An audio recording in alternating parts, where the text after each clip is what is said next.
नमस्कार दोस्तों। Law of one यानी एक का कानून, या कह लीजिए एक का ज्ञान, या कह लीजिए एक के तरीके, यह उसका 34वां सत्र है जो कि मार्च 4 1981 को रिकॉर्ड किया गया था। दोहराया जाता है कि इस किताब द्वारा दी गई सभी सूचनाएं और जानकारियां आप जान भी सकते हैं, मान भी सकते हैं, नज़रअंदाज भी कर सकते हैं और नकार भी सकते हैं, क्योंकि यह आपकी स्वतंत्र इच्छा या फ्री विल है जो कि एक अनंत रचयिता द्वारा आपको दी गई है। एक बात और कही जाती है कि लॉ ऑफ वन पूरी तरह से सभी के लिए फ्री है। यदि कोई इकाई या व्यक्ति इसको निजी स्वार्थ के लिए इस्तेमाल करे तो वह उसकी व्यक्तिगत जिम्मेदारी होगी। और साथ ही साथ यह भी कहा जाता है कि यदि कोई व्यक्ति इसको अपनी भाषा में परिवर्तित करके दूसरों से साझा करना चाहे या फिर इन वीडियोस को अपने चैनल पर चलाना चाहे तो वह भी ऐसा कर सकता है, क्योंकि वह भी उसकी फ्री विल है। तो जैसा कि राह हमेशा कहते हैं, हम राह हैं। हम आपका एक अनंत रचयिता के प्रेम और प्रकाश में स्वागत करते हैं। अब हम बातचीत करने के लिए तैयार हैं। तो पहला सवाल डॉन करते हैं। आपका बहुत बहुत धन्यवाद। अब हम सामान्य पूछताछ शुरू करेंगे। आपने पहले कहा था कि अनंत बुद्धिमानिता की 8वीं घनत्वता के स्तर को यदि कोई व्यक्ति भेद दे तो वह किसी भी समय या स्थान पर अपनी कटाई अपनी इच्छा अनुसार भी करवा सकता है, बेशक वो एक चक्र के दौरान जी रहा हो। जब 8वें स्तर में किसी का प्रवेश होता है तो इस स्तर में प्रवेश करने वाले व्यक्ति को क्या अनुभव होने चाहिए? क्या आप मुझे यह बता सकते हैं? तो रा कहते हैं, प्रत्येक व्यक्ति का अनंत बुद्धिमानिता को देखने का अनुभव अलग होता है। यह अनुभव असीम आनंद से लेकर आपके जीवन में दूसरों की सेवा के लिए एक मजबूत समर्पण डेडिकेशन तक हो सकता है। वह व्यक्ति जो अक्सर अनंत बुद्धिमानिता तक पहुंचता है वो उस अनुभव को बयान न किए जाने वाले गहराई के रूप में महसूस करता है। हालांकि यह उस व्यक्ति के लिए यह सामान्य नहीं है कि उसे तुरंत अपने जीवन को समाप्त करने की इच्छा हो, बल्कि यह संभावना बहुत अधिक होती है कि उसको इस अनुभव का उपयोग करके दूसरों से संपर्क करना या उन्हें सहायता देने की प्रबल इच्छा हो जाती है। तो दोस्तों, यहाँ पर डॉन ने पूछा था कि 8th डेंसिटी का एक्सपीरियंस अगर कोई मेडिटेटिव स्टेट के अंदर ले ले तो उसको किस तरीके का एक्सपीरियंस होता है।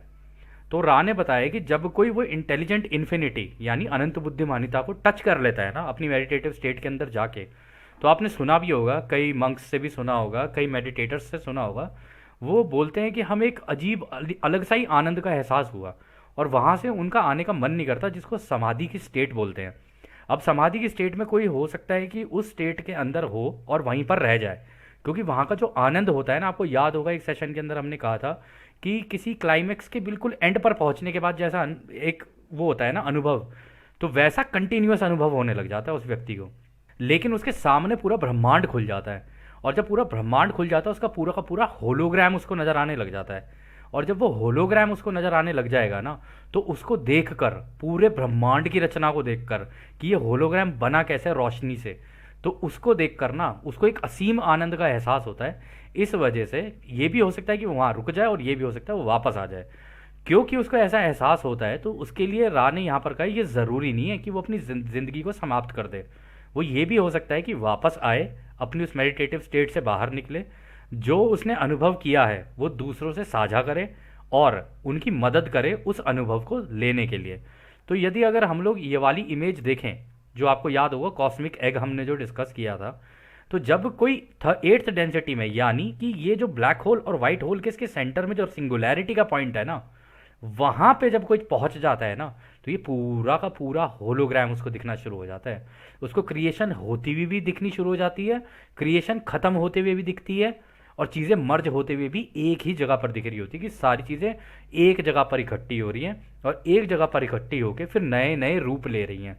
तो इस तरीके से किसी भी व्यक्ति को जो एक बहुत ही हाई एंड मेडिटेटिव स्टेट के अंदर चला जाए तो उसको ये पूरा का पूरा होलोग्राम दिखने लग जाता है, और उसको एक नहीं ऐसे बहुत सारे कॉस्मिक एग्स देखने के लिए मिल जाते हैं। उसको उसको पूरे रचना क्या पता चल जाता है कि रचयिता ने पूरी रचना की कैसे है, इसलिए उसको उसमें आनंद आने लग जाता है। तो खैर, अगला सवाल डॉन करते हैं। क्या आप बता सकते हैं कि मैंने 1964 के आसपास क्या अनुभव किया था? मेरा मानना है कि जब मैं ध्यान में था तो मुझे पता चला कि मैं एक अलग घनत्वता और अलग ग्रह में हूँ और मैं उस ग्रह पर जाने का अनुभव करने लगा। क्या आपके लिए यह बताना संभव है कि वह अनुभव कैसा था? तो रा कहते हैं, हम इसे आज़ादी के उल्लंघन के कारण पूरी तरह से नहीं बता सकते हैं। इसलिए हम केवल इतनी सलाह दे सकते हैं कि इकाई यानी कि डॉन जो दूसरों के द्वारा शुरू यानी इंस्टिगेटेड किए गए सम्मोहन हिप्नोटिक रिग्रेशन की प्रक्रिया का उपयोग नहीं करना चाहता है, फिर भी उसे के पास इस प्रक्रिया से अपने अस्तित्व के बारे में समझने के मौका है। तो दोस्तों यहाँ पर रा ने कहा, देखो ये क्योंकि तुम्हारा खुद का अनुभव था ना। अब जैसे कि हमसे भी कई लोग पूछ लेते कि मुझे मेडिटेटिव स्टेट के अंदर ऐसा अनुभव हुआ, तो अब अगर वो अनुभव हमारा हुआ होगा तो हम बता सकते हैं कि हाँ हमारा भी ऐसा अनुभव रहा है, तो चलो ठीक है। लेकिन किसी किसी को बिल्कुल ही अलग अनुभव हो जाते हैं, तो उसमें अगर आप उसको अंदाजे से बता रहे हो ना तो फिर तो गलत है, ठीक है ना, क्योंकि जब आप ही को अनुभव नहीं है उस चीज़ का तो आप दूसरे को कैसे बता सकते हो। तो इस वजह से राह ने कहा है कि हमें तो पता है कि हाँ तुम्हारा अनुभव क्या है, लेकिन क्योंकि ये तुम्हारा अनुभव है और तुमने खुद अनुभव किया था तो हम नहीं बताएंगे, क्योंकि तुम्हारी आज़ादी का उल्लंघन है। इसलिए अगर तुम चाहो तो हिप्नोटिक रिग्रेशन, जिसको हिप्नोथेरेपी भी बोलते हैं, अगर तुम वो कराना चाहो तो तुम करा सकते हो। हालांकि क्योंकि वो डॉन के बारे में जानते थे, डॉन थोड़ा एनालिटिकल था, तो उन्हें पता था कि डॉन इस चीज़ के लिए जाएगा नहीं, तो उन्होंने कहा अगर वो चाहे तो इसका इस्तेमाल कर सकता है इस टेक्निक का, और पता कर सकता है कि उसने क्या अनुभव किया था। तो अगला सवाल डॉन करते हैं, धन्यवाद, क्या आप कर्म को समझा सकते हैं? तो रा कहते हैं, कर्म की हमारी समझ वह है जिसे जड़त्व यानी इनर्शिया कहा जा सकता है, यानी कि वो क्रिया जिसकी अवस्था में कोई परिवर्तन नहीं होता है। वे क्रियाएं जो गति में होती हैं संतुलन के तरीकों का उपयोग करते हुए तब तक जारी रहती हैं जब तक कि नियंत्रण या उच्च सिद्धांत के रूप में इसमें कोई ब्रेक या रुकावट लागू नहीं होती है। इस जड़त्व के क्रिया को रोका जा सकता है, उसे क्षमा या माफ़ी कहा जा सकता है। ये दो अवधारणाओं को एक दूसरे से अलग नहीं किया जा सकता है, यानी कि ये अविभाज्य इनसेपरेबल होती हैं। तो दोस्तों यहाँ पे रा ने कहा है कि देखो यहाँ पे उन्होंने इनर्शिया का ये जो वर्ड है वो यूज़ किया है। तो इनर्शिया होता है a body in motion will remain in motion, a body in state will remain in state unless until an external force acts on it. मतलब कि कोई भी चीज़ अगर चलती हुई हो या कोई भी चीज़ रुकी हुई हो, जो रुकी हुई चीज़ है उसके अंदर कुछ भी हलचल नहीं हो सकती, ना तो वो चल सकती है ना कुछ, जब तक उस पर बाहर से किसी तरीके का धक्का या बाहर से किसी तरीके का कोई कार्य ना किया जाए उसके ऊपर उसको चलाने के लिए। और सेम तरीके से कोई चीज़ चल रही है तो बाहर से कोई ना कोई फोर्स लगानी पड़ेगी तब जाके वो चीज़ रुकती है। ये एक साइंस का कॉन्सेप्ट है जिसे लॉ ऑफ इनर्शिया भी कहा जाता है। तो उसमें उन्होंने ये कहा है कि अगर कोई व्यक्ति अपनी ज़िंदगी को जी रहा है ना और वो अपने जीवन में संतुलन बनाता हुआ चले, मतलब ज़रूरी नहीं है ना कि वो चीज़ों को वैसी देखता रहे जैसी वो हो, जो देख रहा है उसका उल्टा भी सोचे, अगर उसके दिमाग में कोई उल्टी चीज़ आ रही है उसका सीधा भी सोचे। अगर ऐसे करते करते वो चलता रहेगा ना तो वो अपने एक संतुलन को बना सकता है। और अगर वो उस संतुलन को बना लेता है तो जितनी भी चीज़ें उसके आसपास हो रही होंगी ना उसके अंदर एक दूसरों को माफ़ी और खुद को माफ़ी देने की एक चीज़ डेवलप हो जाती है उसके अंदर। तो वो माफ़ी देना ज़्यादा पसंद करेगा कि छोड़ो यार कोई बात नहीं, जो हुआ हुआ, माफ़ करो और आगे निकलो। तो वो कंटिन्यूटी में आगे निकलता चला जाता है। तो इसलिए वो कह रहे हैं कि ये जो दो अवधारणाएं हैं ना कि इनर्शिया और ये जो माफ़ी है, कह रहे ये दोनों इनसेपरेबल हैं, ये अलग नहीं है।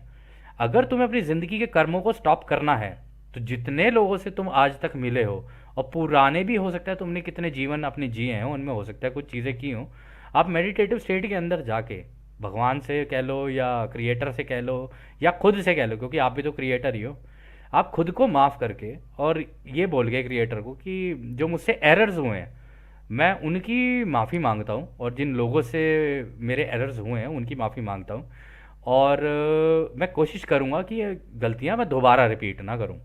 तो अगर कोई व्यक्ति ऐसा करने लग जाए, आदत डाल ले अपने आप को, तो धीरे धीरे उसके कर्म जो है ना वो स्टॉपेज में आने लग जाते हैं।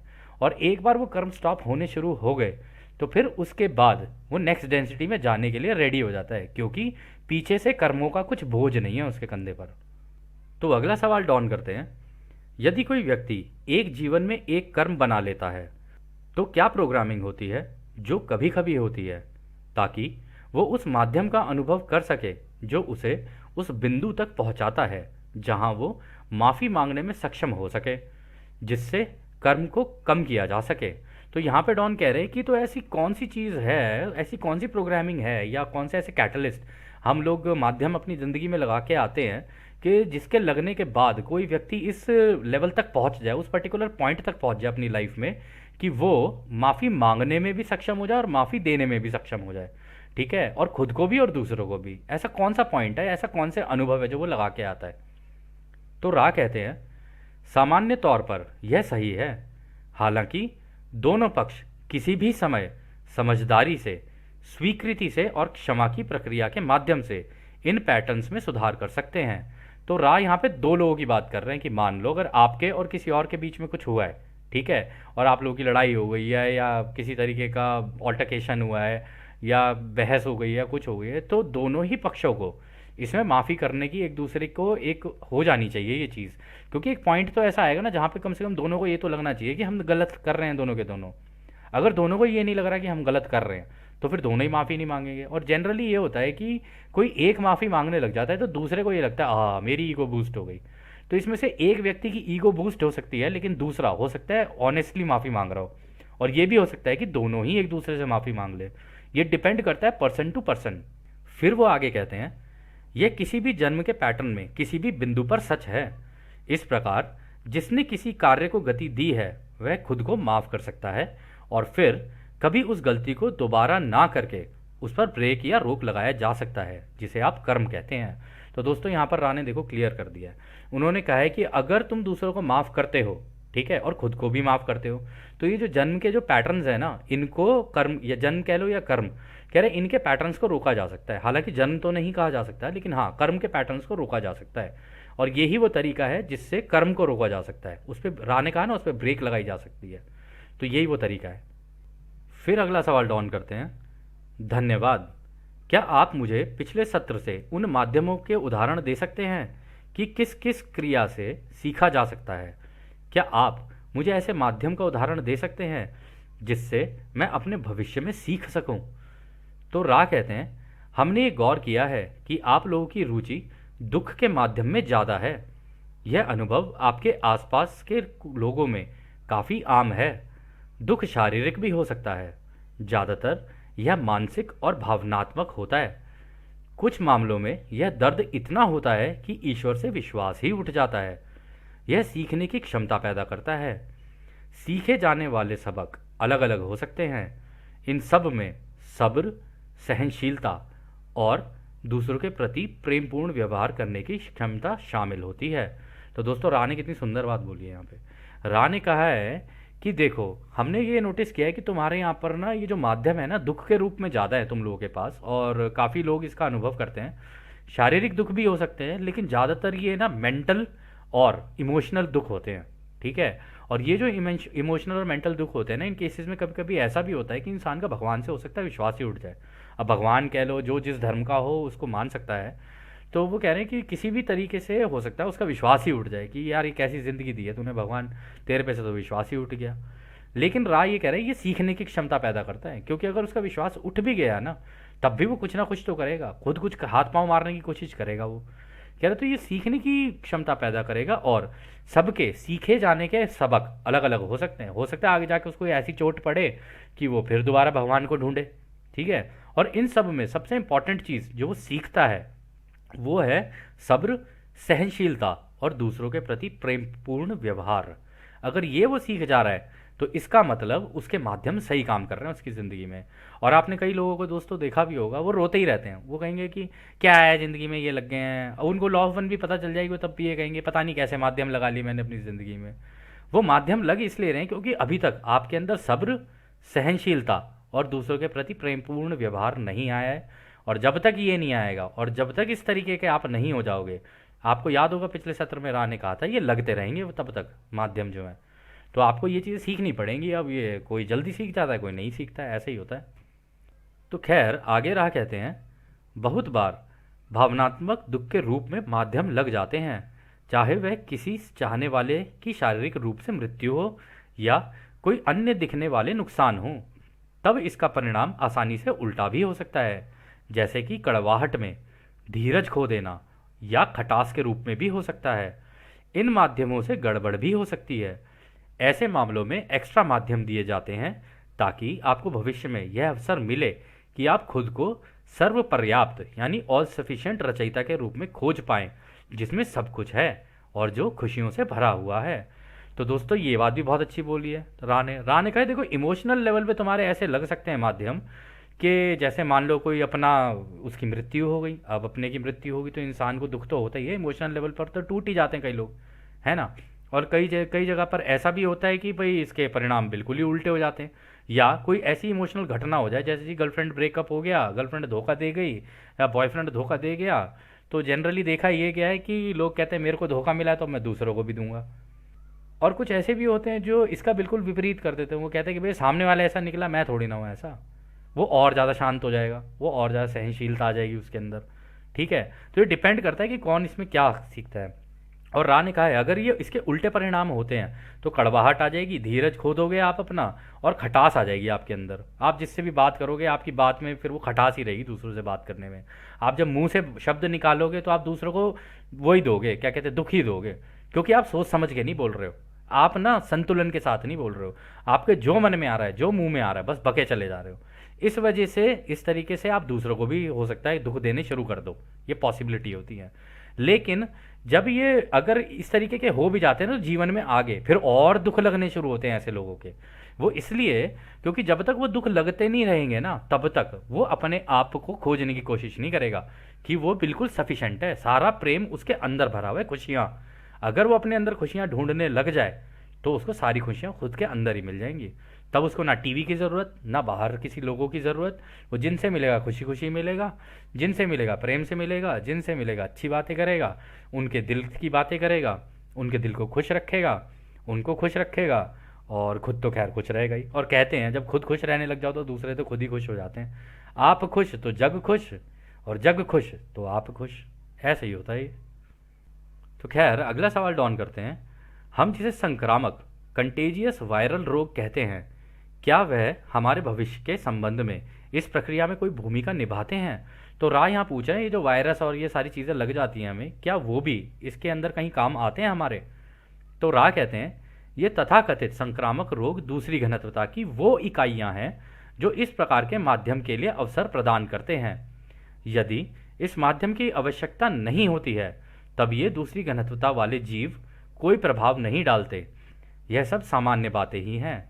आप कृपया ध्यान दीजिए, इसमें अनियमितताएं भी होती हैं यानी अनोमलीज भी होती हैं, ताकि हम हर परिस्थिति की बात न कर सकें, लेकिन बस सामान्य चलन या चीज़ों के तरीकों के बारे में बात करें जैसा कि आप उन्हें अनुभव करते हैं, यानी कि हम सामान्य बातें ही बता सकते हैं। तो राय यहाँ पर ये कह रहे हैं देखो ये वायरस वगैरह ये हो सकता है कि तुम्हारी ज़िंदगी में माध्यम का काम भी कर जाए कि भाई वायरस लग गया तब बिल्कुल मरते मरते बचा है। अब मरने के बाद जब तू बचा है तो भाई अब तो कम से कम भगवान को ढूंढ ले। हो सकता है कि तब भी ना ढूंढे कोई व्यक्ति, वो कहे कि नहीं जी अगले दिन ठीक होते ही उसका तो वही, अरे भाई बता यार आज पैसा कितना कमाया है ये बताओ ज़रा, अरे देखे ज़रा आज समोसे पे चटनी लगी है या नहीं लगी है, अरे देखे ज़रा यार छोले भटूरे नहीं आए, अरे यार ज़रा देखे ज़रा डोसा नहीं खाया आज, अरे ये नहीं अरे वो नहीं, अरे अरे अरे अरे में लगी रहते हैं। हो सकता है कोई बिल्कुल वैसा ही रहे, तब उसकी ज़िंदगी में और माध्यम अलग तरीके के लग जाएंगे। लेकिन ये वायरस वगैरह भी जो होते हैं आपने नोटिस भी किया होगा, ज़रूरी नहीं है वायरस से कोई सारे मर रहे हो, ठीक है, या ज़रूरी नहीं है वायरस से हर किसी को नुकसान पहुंच रहा हो। कुछ के लिए पहुंच रहा है, कुछ के लिए नहीं भी पहुंच रहा है, कुछ उससे रिकवर भी कर जाते हैं, कोई उससे नहीं भी रिकवर कर पाता है। तो राय ये कह रहे हैं कि ये ज़रूरी नहीं है, कह रहे हैं कि अगर उसका प्रभाव किसी पर नहीं पड़ना है ना तो फिर नहीं पड़ेगा।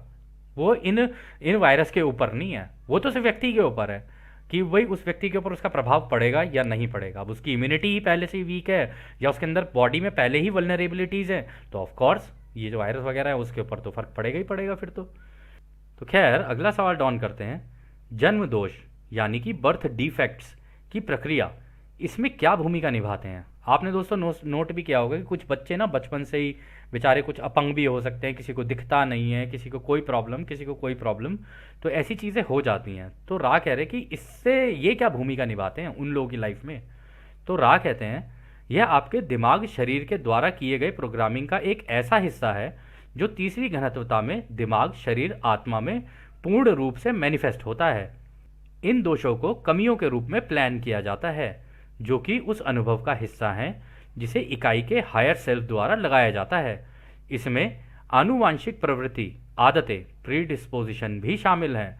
तो दोस्तों यहाँ पर वो ये कह रहे हैं कि पिछले जो तुम्हारे कर्म होते हैं ना, उसके अकॉर्डिंगली तुम अपना प्लान बना के अपने हायर सेल्फ को दे के आते हो सकता है तुम्हारे पिछले कर्म ऐसे हो गए हों कि तुमने बिल्कुल ही बर्बरता की हो, और बर्बरता करने के कारण तुम्हारे इस जीवन में ये लगा दिए हैं ताकि और एक्शन ना लूँ मैं, इस वजह से वो व्यक्ति अपने लिए लगा के आता है ये, ठीक है। उनका हायर सेल्फ जब वो यहाँ पैदा होते हैं तो लगा देता है उसको, वो इसी कारण कि अब कम से कम तू इस तरीके के एक्शंस आगे ना ले। लेकिन ये हायर सेल्फ ऐसा नहीं है कि हायर सेल्फ उनके लिए लगा रहा हो, ये हम खुद ही होते हैं, हायर सेल्फ को दे के आते हैं कि जब मैं पैदा हो रहा हूँ तो ये वाले लगा देना, ताकि मैं इस तरीके के कर्म जो पीछे से करता आ रहा हूँ ना, उस तरीके की प्रीडिस्पोजिशन, उस तरीके की भावनाएं लेके ना आऊँ, या उस तरीके की आप ये कह सकते हो अनुवांशिक, हो सकता है कि वो अपने उसके परिवार में ही इस तरीके की चीज़ें चली आ रही हों, तब भी हो सकता है ये, ठीक है। तो वहाँ पर ये लग जाते हैं ताकि वो आगे इस तरीके के एक्शन ना ले सकें। खैर, अगला सवाल डॉन करते हैं।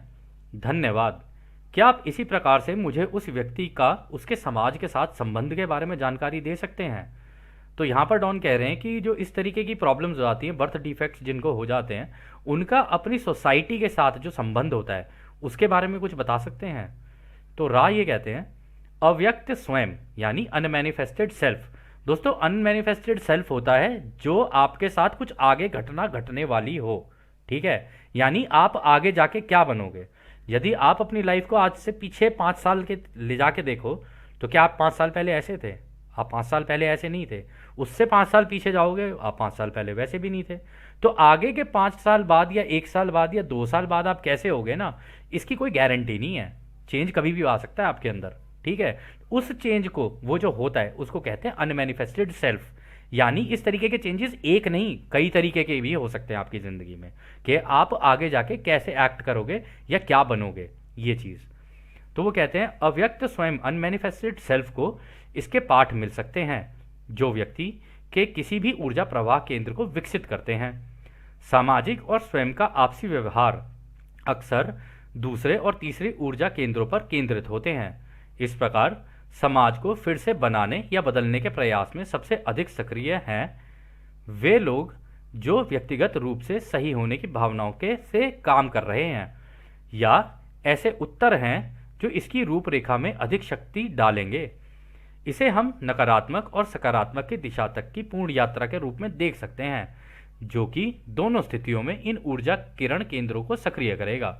तो दोस्तों, यहाँ पर वो ये कह रहे हैं कि ये जो क्या कहते हैं, इस तरीके की प्रॉब्लम हो जाती है ना, बर्थ डिफेक्ट्स जिन लोगों के साथ, उनका जो ऑरेंज चक्र और येलो चक्र है ना, उनको प्रॉपरली एक्टिवेट करने के लिए एक्चुअली में करवाते हैं वो इसीलिए क्योंकि जब इस तरीके की दिक्कत किसी को होती है ना, आपने नोटिस भी किया होगा, उनको समाज से काफ़ी प्यार मिल रहा होता है ना, और उनको प्यार देते हुए समाज में जो लोग प्यार दे रहे होते हैं ना, वो भी प्यार प्रैक्टिस कर रहे होते हैं, प्रेम प्रैक्टिस कर रहे होते हैं, ये प्रेम ले रहे होते हैं, और इनकी हरकतें भी कुछ ऐसी हो जाती हैं कभी कभी कि इनको देखकर भी दूसरों को प्रेम आने लग जाता है, ठीक है। तो ये प्रेम लेने की और प्रेम देने की क्रिया यहाँ पे डेवलप हो जाती है, ठीक है। लेकिन इस केस में दोनों चीज़ें हो सकती हैं, नेगेटिव साइड में भी जा सकती है। कुछ लोग ऐसे लोगों को नकार भी देते हैं, ठीक है, कुछ लोग ऐसे लोगों के साथ नेगेटिवली भी पेश आते हैं, तो कुछ भी हो सकता है इस केस में।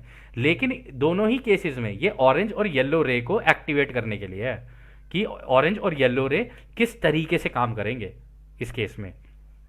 फिर वो आगे कहते हैं, कुछ लोग ऐसे भी हैं जिन्हें समाज की सहायता करने की इच्छा होती है क्योंकि उनकी प्रकृति नेचर ग्रीन रे या उसके ऊपर की होती है।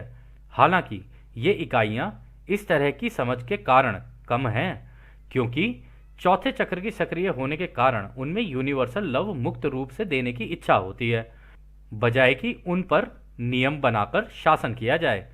यहाँ तक कि वो लोग राजनीतिक ढांचे को ही बदलने की इच्छा रखते हैं। तो दोस्तों, ऐसे कई लोग होते हैं जो इस तरीके के सामाजिक कार्यों में भी लग जाते हैं, मतलब होते तो बर्थ डिफेक्ट्स हैं उनके साथ, लेकिन वो खुद की सेवा तो खैर क्या ही करेंगे, लेकिन कर भी रहे होते हैं। हो सकता है कि ज़्यादा प्रॉब्लम ना हो, लेकिन उनको दूसरों की सेवा करना ज़्यादा अच्छा लगने लग जाए, ठीक है। और हो सकता है ये करते करते करते करते उनका ग्रीन चक्रा भी एक्टिवेट हो जाए, और जब ग्रीन चक्रा एक्टिवेट हो जाता है ना, तो वो दूसरों की सेवा के लिए काम करने लग जाते हैं, ठीक है। लेकिन इस काम करने की वजह से, क्योंकि वो बिल्कुल खुले दिल से कर रहे होते हैं, तो इसमें उनको हो सकता है झटके और चोटें भी पड़ जाए, तो ये भी पॉसिबिलिटी होती है।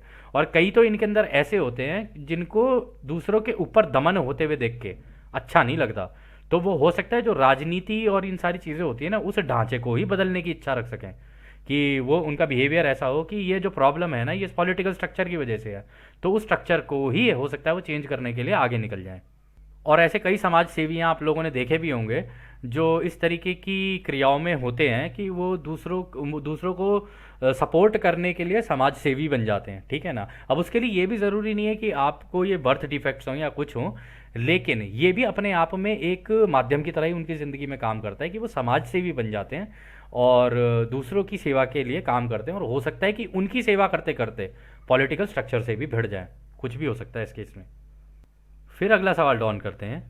एक व्यक्ति जो समाज सेवी है, समाज के लिए कुछ करना चाहता है, और उसी के विपरीत एक व्यक्ति समाज में अपना साम्राज्य स्थापित करना चाहता है और लोगों को अपनी मुट्ठी में रखना चाहता है। इन दोनों तरह के व्यक्तियों के पीले चक्र यानी तीसरे चक्र की गतिविधि में क्या अंतर होगा? तो रा कहते हैं, आइए हम दो ऐसे पॉजिटिव झुकाव वाले सक्रिय आत्माओं को लें जो अब आपके भौतिक समय स्थान में नहीं है। पहले इकाई को आप एल्बर्ट के नाम से जाना जाता है, जो एक अजीब और एक बर्बर समाज में पैदा हुआ ताकि वह ठीक से खुद को हील कर सके। इस व्यक्ति ने बड़ी मात्रा में ऊर्जा यानी कि पैसा कमाया। इस व्यक्ति ने अपने ग्रीन रे ऊर्जा का काफ़ी इस्तेमाल एक हीलर के रूप में किया, और उसे अपने एक संगीत के यंत्र से भी काफ़ी प्यार था जिसे ऑर्गन कहते हैं यानी कीबोर्ड यानी पियानो कहते हैं। इस संस्था की पीली चक्र या येलो रे चमकदार और क्रिस्टलीकृत यानी क्रिस्टलाइज थी, और इसके प्रयासों से उसने धन भी खूब कमाया। हालांकि हरे और नीले रंग की किरणें भी एक बहुत ही शानदार तरीके से सक्रिय थी। उसके ऊपर के चक्र सक्रिय होने के कारण नीचे के चक्र या ऊर्जा बिंदु भी संतुलित थे और काफ़ी चमकदार थे। तो यहाँ पर दोस्तों, यहाँ पे वो एल्बर्ट श्वाइट्जर की बात कर रहे हैं, अभी आगे वो बता देंगे। तो एल्बर्ट श्वाइट्जर एक म्यूजिशियन हुआ करता था, उसने खूब पैसा भी कमाया था और वो पियानो भी बहुत अच्छा बजाता था। और लेकिन वो जिस तरीके की फैमिली में पैदा हुआ था ना, तो वो एक बड़े बर्बर समाज के अंदर पैदा हुआ था, मतलब जहाँ पे ये लूट खसोट और बहुत ही गरीब वो नहीं होता, जहाँ पे चाकू और ये वो सारी चीज़ें चलती रहती है, एक दूसरे को मार, मतलब जिंदा रहने के लिए भी मतलब एक दूसरे को मार रहे हैं और ये कर रहे हैं वो कर रहे हैं, इस तरीके की जगह पे पैदा हुआ था। लेकिन वो धीरे धीरे उसने खूब पैसा भी कमाया, म्यूज़िक भी सीखा और अपने आप को भी हील किया। उसके जो येलो रे था, येलो चक्रा जो था उसका सोलर प्लेक्सिस, वो बहुत ही चमकदार था। और क्योंकि वो पियानो बजाता था तो वो गाता भी था और अपने अपने आप को एक्सप्रेस भी म्यूज़िक के थ्रू करता था। तो उसका ब्लू यानी थ्रोट चक्रा भी बहुत ओपन था, और उसका हार्ट चक्रा तो खैर था ही ओपन, क्योंकि ब्लू चक्रा तक भी पहुंचा जा सकता है अगर आपका हार्ट चक्रा खुला हुआ तो। और अगर आप बहुत एक्सप्रेसिव हो तो इसका मतलब आपका हार्ट चक्रा भी खुला हुआ है, आपका ब्लू चक्रा भी खुला हुआ है, और पॉसिबिलिटी ये भी है कि आपका हो सकता है पीनियल ग्लैंड इंडिगो चक्रा भी खुला हुआ हो। वो बात और है, उस इंडिगो चक्रा का इस्तेमाल करके आप पूरी जानकारियां दूसरों को दो या ना दो, ये डिपेंड करता है। अगर आपको वैसे एक का ज्ञान है तो हो सकता है कि वो चीज़ें मतलब भयावह भी हो सकती हैं, तो इसलिए आप दूसरों को ना ही बताओ, क्योंकि उसमें उनकी आज़ादी का उल्लंघन है। हाँ, कोई पूछ ले तो शायद हो सकता है आप बता दो, तो इस तरीके से ये हो जाता है पॉसिबल। फिर वो आगे कहते हैं, अन्य उदाहरण उस इकाई का है जिसका नाम मार्टिन है। यहाँ पे वो मार्टिन लूथर किंग के बारे में बात कर रहे हैं। यह व्यक्ति काफ़ी हद तक नकारात्मक यानी ऑरेंज रे और येलो रे से की कंपनता के पैटर्न का था। हालांकि यह व्यक्ति ग्रीन रे ऊर्जा को खुला रखने में सक्षम बना, और इसके परीक्षण की गंभीरता के कारण इस व्यक्ति ने दूसरों की सेवा के प्रति अपनी निष्ठा दिखाई और पॉजिटिव की ओर अधिक झुकाव बना पाया, और इन्हीं के कारण इस व्यक्ति को काफ़ी कठिनाइयों का सामना करना पड़ा, जो कि उसके लिए महान माध्यम साबित हुआ। तो यहाँ पर दोस्तों मार्टिन लूथर किंग की बात हो रही है, क्योंकि वो भी अपने टाइम के बहुत बड़े एक्टिविस्ट थे, और उन्होंने ये जो ब्लैक्स होते हैं, ब्लैक्स तो नहीं कहेंगे, कलर्ड पीपल कहेंगे उनको, तो जो कलर्ड पीपल हैं उनके लिए उसने बहुत काम किया था, और उनको स्लेवरी से बाहर निकालने के लिए बहुत ज़्यादा मेहनत की थी उस व्यक्ति ने। बाद में जाके उसके ऊपर लांछन लगाए गए कि भाई इसका अफेयर था, ये था, वो था। भाई अफेयर उसका किसी से भी हो, तुम्हें क्या मतलब उस चीज़ से? तुम्हें तुम्हारी चीज़ें मिल रही है तुम्हें, मतलब होता क्या है ना दोस्तों, इस केस के अंदर जनरली ये होता है कि अगर मान लो कोई व्यक्ति कुछ ऐसा कर भी रहा है, वो तुम्हारी सेवा कर रहा है, तुमको उससे मतलब होना चाहिए, तुम्हें उसकी पर्सनल लाइफ से मतलब होना चाहिए। लेकिन उसको पर्सनल लाइफ में भी काफ़ी इन चीज़ों का सामना करना पड़ा, और उसको फंसाया भी गया और बहुत सारी चीज़ें की गई उसके साथ। तो इस केस में उसके साथ था तो वो नेगेटिव वाला, मतलब क्योंकि मतलब बॉक्सिंग वॉक्सिंग आई थिंक ऐसा भी कुछ था कि उसका बैकग्राउंड कुछ ऐसा था। तो उसके बावजूद उसने दूसरों की सेवा करने का ही रास्ता चुना। और ये जितनी भी मुश्किलें उसके जीवन में आती गई ना, ये उसके लिए बहुत महान माध्यम साबित हुए कि इतनी दिक्कतों, मुश्किलों और परेशानियों के बावजूद तब भी वो दूसरों की सेवा के रास्ते पर निकलता ही रहा। और जब भी कोई दोस्तों ऐसा होता है ना जो दूसरों की सेवा के रास्ते पर निकलता है, तो ये देखा गया है कि खुद अनंत रचयिता और ये पूरी कन्फेडरेशन उनके साथ लग जाती है काम करने में, क्योंकि वो दूसरों की सेवा कर रहा है। और उनका हायर सेल्फ तो लग ही जाता है उनके साथ काम करने के लिए कि हाँ अब इसने अपने माध्यम खुद लगाने शुरू कर दिए हैं और उनका इस्तेमाल भी करना शुरू कर दिया है। तो अब देखते हैं इसका झुकाव किस तरफ होता है। तो अगले सवाल में डॉन पूछ ही लेते हैं, क्या आप मुझे एल्बर्ट और मार्टिन के अंतिम नाम बता सकते हैं? तो रा कहते हैं, इन इकाइयों को आप एल्बर्ट श्वाइट्जर और मार्टिन लूथर किंग के नाम से जानते हैं। तो खैर अगला सवाल डॉन करते हैं, मैंने भी यही सोचा था कि यही नाम होंगे, लेकिन मैं निश्चित नहीं था। क्या आप मुझे उस प्रकार की जानकारी दे सकते हैं जो हमें अभी हमारे भविष्य में मिलने वाले आविष्कार हैं, जैसे गैजेट्स यानी टेक्नोलॉजी और खिलौने इत्यादि? तो यहाँ पर डॉन उनसे ये पूछ रहे कि अब जो हमारे भविष्य में जो टेक्नोलॉजीज आने वाली हैं, ये 1981 की बात हो रही है, तो वो कह रहे कि आप इस तरीके के आविष्कारों के बारे में हमें बता सकते हैं कि इनका प्रभाव हमारे ऊपर क्या पड़ेगा? तो रा कहते हैं, इस विशेष उदाहरण में हम फिर से ज़्यादातर ऑरेंज रे और येलो रे पर ध्यान केंद्रित करेंगे। यानी रा ये कह रहे हैं कि इसके कारण, इन गैजेट्स के कारण जो चीज़ें हो रही होती है ना, वो तुम्हारे ऑरेंज रे और येलो रे के अंदर होंगी, चेंजेस जो भी होंगे। तो फिर रा कहते हैं, नेगेटिव अर्थ में आपके लोगों के बीच बहुत से गैजेट्स ऐसे हैं जिसे आप अपने संचार यानी कम्युनिकेशन संबंधी यंत्र कहते हैं, और ऐसे खेल जो कम प्रतिस्पर्धी कॉम्पिटिटिव हैं। ये देखा गया है कि ये मन, शरीर, आत्मा परिसर को निष्क्रिय रखने के लिए बनाए गए हैं, ताकि आपके येलो रे और ऑरेंज रे की गतिविधियां बहुत ही कमजोर रहे। इस प्रकार अंततः ये ग्रीन रे को सक्रिय होने की संभावना को धीरे धीरे कम कर देती हैं। तो दोस्तों वो ये कह रहे हैं कि कम्युनिकेशन के संचार यानी कि टीवी, फोन, लैपटॉप, कोई भी चीज़ जिससे कम्युनिकेशन होता हो, कह रहे ये सारी चीज़ें ना यूजुअली आपका जो ऑरेंज रे और येलो चक्रा के अंदर ही रखने के लिए बनाए गए हैं कि आप इससे बाहर सोच ही ना पाओ।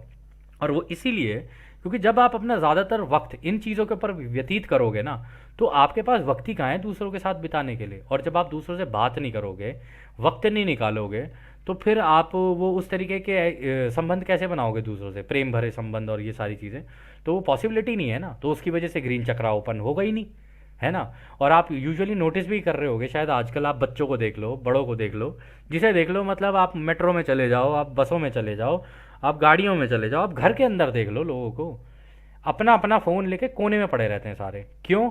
क्योंकि उनका अपना अपना जोन बन गया है। अब वो आइसोलेशन में चले गए हैं, ना कि वो लोग एक दूसरे के साथ बैठ के बात करें।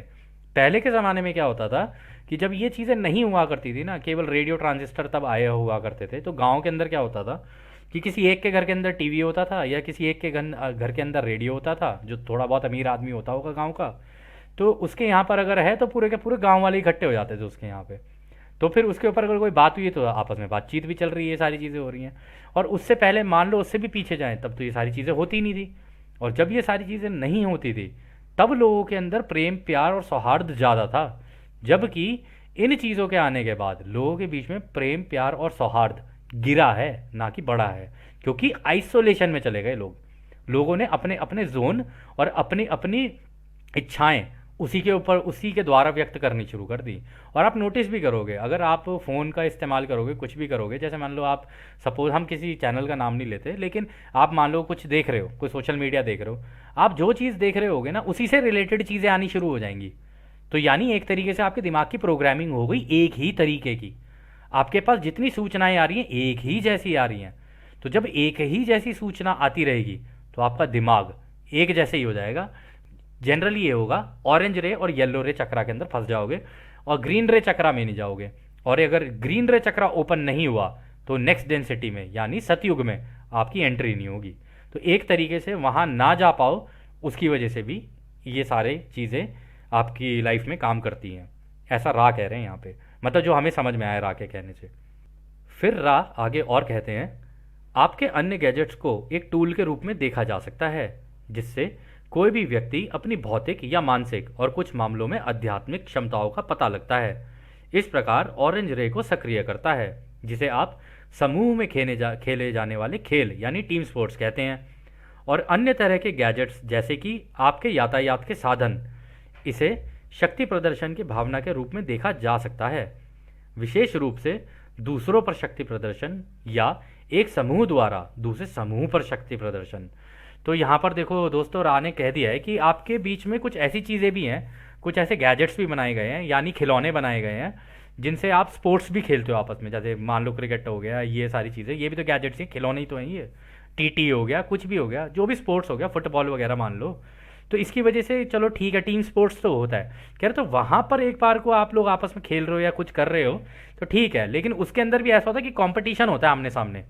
उसके अंदर ये नहीं है कि आप लोग मिलके कुछ कलेक्टिव कर रहे हो, ठीक है। उसके अंदर भी एक ओपोनेंट है, एक कंपटीशन की भावना है उसके अंदर। उसकी वजह से भी ये केवल ऑरेंज और येलो रे चक्रा को ही एक्टिवेट करेगा। हार्ट चक्रा को बहुत कम चांसेस हैं कि एक्टिवेट करे। किसी किसी में हो जाएगा, किसी किसी में नहीं होगा, ज़्यादातर केसेस में नहीं होता है। और फिर वो ये कह रहे हैं कि आपके यातायात के साधन जैसे आपकी गाड़ियाँ हो गई, ये हो गई, वो हो गई, कह रहे कि इनका भी इस्तेमाल आप लोग करते हो दूसरों के सामने ये दिखाने के लिए कि I am better than you, शक्ति प्रदर्शन करने के लिए। यानी कि आप दूसरों को ये दिखा रहे हो कि मेरे पास ये है, मेरे पास मज़राटी है, मेरे पास ये है, ये वाली गाड़ी है, मेरे पास वो वाली गाड़ी है, मेरे पास फलाना है, मेरे पास ढिमाका है। जबकि एक बार अगर आपने कन्फेडरेशन के क्राफ्ट देख लिए तो आप अपनी गाड़ी की चाबी निकाल के ना सच में कटोरी के अंदर रख दोगे और आप ये कहोगे कि ये इसे कहते हैं आगे बढ़ना ज़िंदगी में। इनको देखो कहाँ एडवांस होके कहाँ पहुँच गए हैं, एक जगह से दूसरी जगह मिनटों में, चुटकी बजाई नहीं और एकदम से पहुँच जाते हैं ये लोग। तो सीखना तो इस लेवल पे है ना, एक एक आगे बढ़ने वाली सभ्यता बनना है ना। तो ये सारे जो गैजेट्स होते हैं ना, ये एक ईगो को बूस्ट कर देते हैं लोगों की कि मेरे पास ये है और मेरे पास वो है। और इस वजह से एक व्यक्ति दूसरे व्यक्ति को ये दिखाने की कोशिश करता है कि भाई मैं तुझसे बेहतर हूँ। अब इसी का आप उदाहरण ऐसे लेके चल सकते हो कि एक व्यक्ति है जिसके पास जो पैदल चलता है, एक व्यक्ति है जिसके पास साइकिल है। साइकिल वाला पैदल वाले से अपने आप को बेहतर मानेगा, जो मोटरसाइकिल पे है वो साइकिल वाले से अपने आप को बेहतर मानेगा, जो गाड़ी में है वो मतलब मोटरसाइकिल वाले से अपने आप को बेहतर मानेगा।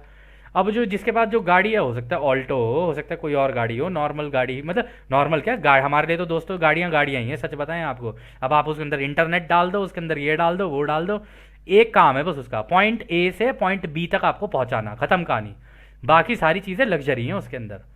और पहले के लोगों को इन चीज़ों की ज़रूरत नहीं पड़ती थी, वो उनके पास इससे भी ज़्यादा एडवांस तरीके थे।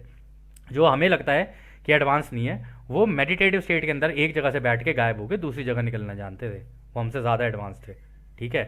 जो सो कॉल्ड हमारे पहले के जो मेडिटेटर्स रहे हैं, हमारे मंक्स हैं, आज भी बहुत हैं जो ऐसा कर सकते हैं, ठीक है। आज भी ऐसे बहुत हैं जो लेविटेट करके अपने आप को ऊपर हवा में कर लेते हैं। तो उसको कहते हैं एडवांसमेंट। ये एडवांसमेंट नहीं है, इसको कहेंगे कि एक ब्लॉकेज आ जाना कि आप आगे नहीं निकल पा रहे हो। तो खैर अगला सवाल एक और डाउन करते हैं। सामान्य तौर पर हमारे समाज में एक माध्यम के रूप में टेलीविज़न का कुल मिलाकर क्या प्रभाव होता है?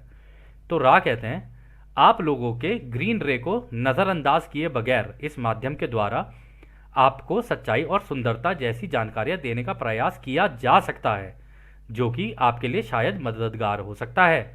परंतु हम ये बताना चाहते हैं कि इस गैजेट का कुल मिलाकर प्रभाव आप लोगों का ध्यान भटकाने तथा आपको निष्क्रिय रखने के लिए हो रहा है। तो देखा दोस्तों, रा ने बता दिया कि ये जो आप टीवी देख रहे हो ना, इसका इस्तेमाल आपको ट्रुथ और जो क्रिएटर की बनाई हुई ब्यूटी है ना, वो भी दिखाने के लिए आपको किया जा सकता था, लेकिन ऐसा कम ही हो रहा है। ज़्यादातर केस में ये हो रहा है कि ये इसका इस्तेमाल आपका ध्यान भटकाने के लिए और आपके जो ग्रीन चक्रा है, हार्ट चक्रा है, उसको डीएक्टिवेटेड रहे वो, उसको करने के लिए किया गया ताकि आप नीचे के ही 3 चक्रों के अंदर रहो। ये रा कह रहे हैं यहाँ पे। तो खैर दोस्तों, इस सत्र को अब हम लोग यहीं समाप्त करते हैं। और जैसे कि रा हमेशा कहते हैं कि अब हम आपको उस एक अनंत रचयिता के प्रेम, उसकी रोशनी, उसकी शक्ति और उसकी शांति में छोड़कर चलते हैं। आदने हमारे दोस्तों, आदने वासु। धन्यवाद।